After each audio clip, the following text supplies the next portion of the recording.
About 40 miles west of London is a huge stately home called Caversham Park. It's home to BBC Monitoring. Chris Greenway is the coordinating editor. BBC Monitoring began in 1939 following some experiments that the BBC had conducted which proved the value of listening at that time to foreign radio broadcasts at a time of international crisis. So World War II, watching foreign transmissions. You're not still listening to German radio, are you? Well, we're listening to radio and watching television and observing online media in all its evolving forms. So there's no part of the world where if something interesting happens, we wouldn't want to be tuned in on it. Making your way through the labyrinth of corridors, you reach the room full of monitoring journalists listening in to broadcasts around the world. We can see various language teams covering lots of different areas. Kerry Allen is one of the journalists at BBC Monitoring. To our left we've got the Russian team. To the right we've got the Arabic speaking team. Behind them we've got Console, who are in charge of looking at the satellites, checking that everything's running, watching and getting different TV stations around the world if we need them. And Kerry's remit? The whole of China. And Chinese-speaking countries, so I look at mainland China, Hong Kong, Taiwan, and occasionally look at Malaysia and Singapore.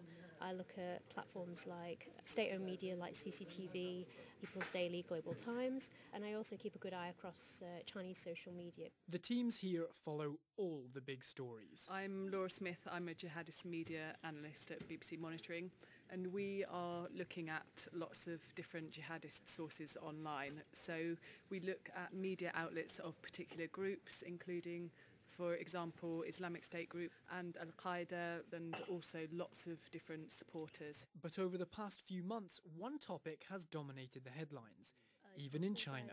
Here's a phrase you may recognise. Such a nasty woman. So how much has China been watching the US election? It's one of the countries that the Chinese press does focus on probably much more than any other country.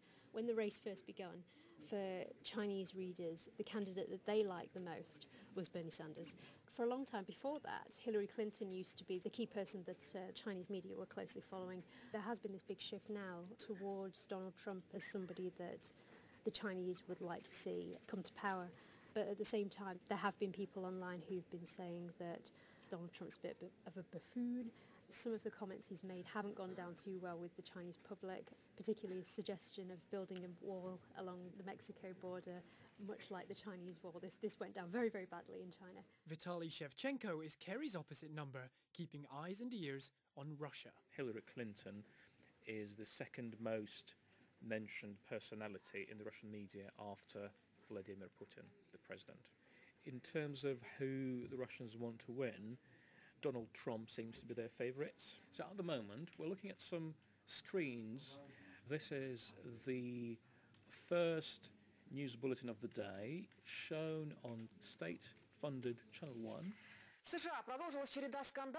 They're saying that there are claims of voter irregularities and some suspicions about how free and fair the American election is going to be.